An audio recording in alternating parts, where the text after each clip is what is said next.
we're going to get into this. And like I said, this song was key after a war. And the gentleman who wrote this song was sent to the British to try and free one of his compatriots. He ultimately, whatever he said, whatever went on, he got the guy free or whatever. But if you research and you do the story, he got his compadre free from the British. But the British were smarter. And no one is going to tell you this because it's an intriguing fact. It's a fact that will have you digging deeper on this situation. And the thing is, they kept them on that boat. They didn't free them and let them leave the boat. They stayed there. The basic notion of the British was, wait, they've been on this ship. We done talked about our strategy with them. We gonna let him go, but y'all gonna stay here and witness what goes on because y'all know y'all not gonna go back and tell America what's going on and give us a disadvantage. We got a plan. We gonna stick to our game plan, and y'all gonna be right here to witness. And that's what they did. And again, gives me the impression like, you know, what does that have to do with sports? It's a war. And this third verse that I'm getting ready to read is in support of all the injustices that are going on in the country today. And again, why do they only sing one verse of the song? But once I read this verse to you and we break it down for you, you will get a better understanding. Now, if you don't know, slaves fought in this war. And shout out to the Brits because the British allowed the slaves to come and fight with them, and they were granted their freedom if they fought.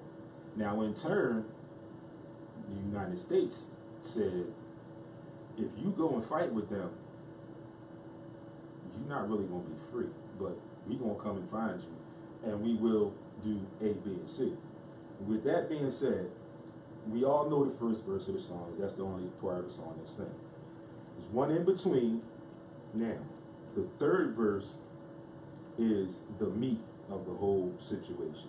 And here it is, and I quote, "And where is that band who so vauntingly swore that the havoc of war and the battle's confusion, a home and a country should leave us no more? Their blood has washed out their foul footsteps' pollution." Now, this is where it gets really tricky. "No refuge could save the hireling and slave from the terror of flight or the gloom of the grave, and the star-spangled banner in triumph doth wave o'er the land of the free and the home of the brave." End quote. Now, hearing that, and whether you read it 1,000 times over, this is music. This is a song. So if somebody created a song, you got to understand how a person was feeling when they wrote it, right? Absolutely. We look at all these songs that people create now, and these are people's feelings that they put in the music. Yes. Well, then you have to, or some type of life event that they've gone through. true. And so, when you look at a person that creates a song, you look at who they are.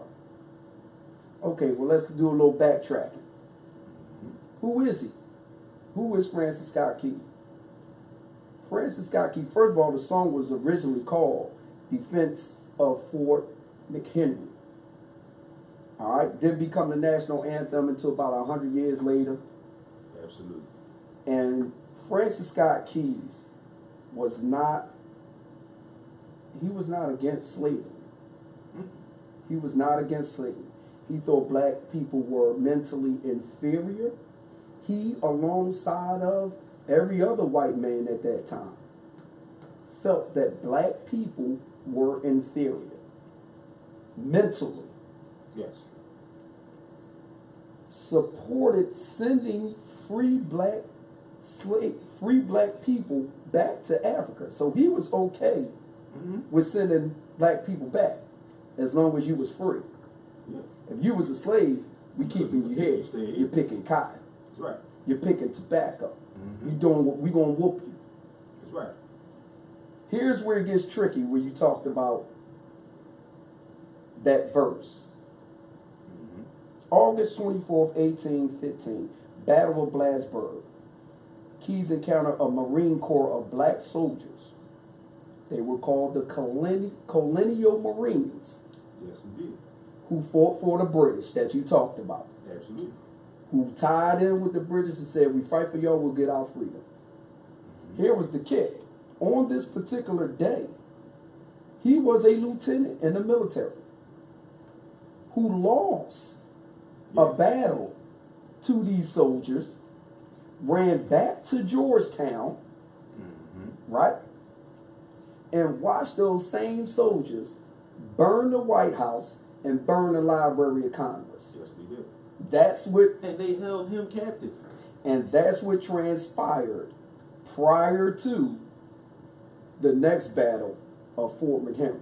Absolutely. That's why this is his beef with these black people right here.